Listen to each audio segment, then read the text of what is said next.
नमस्कार मित्रांनो, पूजाच रेसिपीजमध्ये तुमचं सर्वांचं अगदी मनापासून स्वागत आहे। उपवासासाठी खास कमी साहित्यामध्ये झटपट तयार होणारी साबुदाण्याची खीर कशी बनवायची ते आज आपण बघणार आहोत। तर त्यासाठी लागणारे साहित्य बघून घेऊया। इथे मी अर्धा लिटर दूध घेतलेले आहे, अर्धा कप साखर घेतलेली आहे आणि अर्धा वाटी साबुदाणा 1 तासासाठी स्वच्छ धुवून पाण्यामध्ये भिजवून घेतलेला आहे। गॅसवरती मी एक कढई गरम करण्यासाठी ठेवून घेतलेली आहे। आपण जे अर्धा लिटर दूध घेतलेलं ते हे कढईमध्ये काढून घेऊया। तर हे दूध मी मलाई सकट घेतलेलं आहे। मीडियम गॅसवरती आपण कंटिन्यू हलवत याला एक उकळ काढून घेणार आहोत।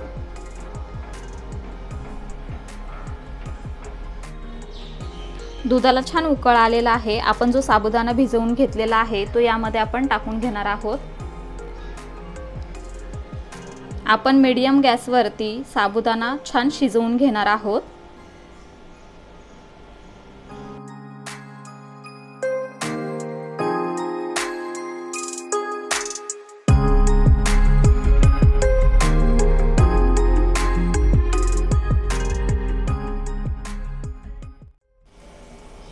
खिरीला इथे छान उकळ आलेला आहे आणि साबुदाणा फुलून असा वरती सुद्धा आलेला आहे, पण तो अजून शिजलेला नाही।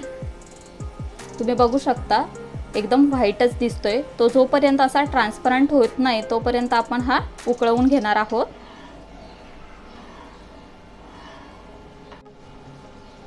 इथे आपली खीर छान शिजलेली आहे। तुम्हाला दाखवते, साबुदाणा मस्त शिजलेला आहे आणि छान ट्रान्सपरंट सुद्धा झालेला आहे। आता आपण त्यामध्ये साखर ॲड करणार आहोत। साखर तुम्ही तुमच्या आवडीनुसार कमी जास्त यामध्ये ॲड करू शकता। आता साखर पण आपल्याला यामध्ये एकजीव होईपर्यंत सारखं असं हलवून घ्यायचं आहे आणि ही खीर आपल्याला 3 ते 4 मिनिटांसाठी शिजवून घ्यायची आहे। आणि साईडला ही जी अशी मलाई जमते ती सुद्धा काढून यामध्ये घ्यायची आहे, म्हणजे खीर खाताना एकदम छान रबडीदार अशी लागेल। तर इथे आपली साबुदाण्याची खीर बनून तयार झालेली आहे। गॅस बंद करून घेऊया आणि सर्विंग बाउलमध्ये ही काढून घेऊया।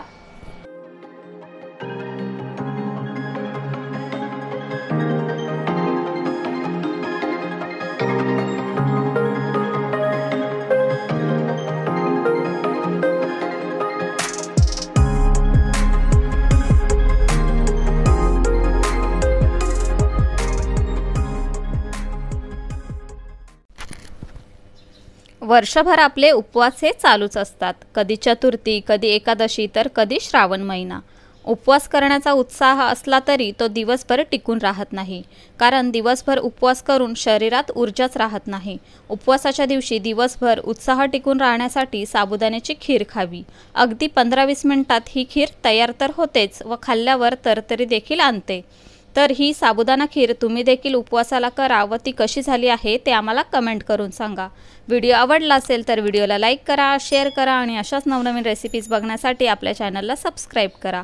लवकरच भेटूया अशाच एका नवीन रेसिपीसह। तोपर्यंत bye bye, take care, eat healthy, live healthy.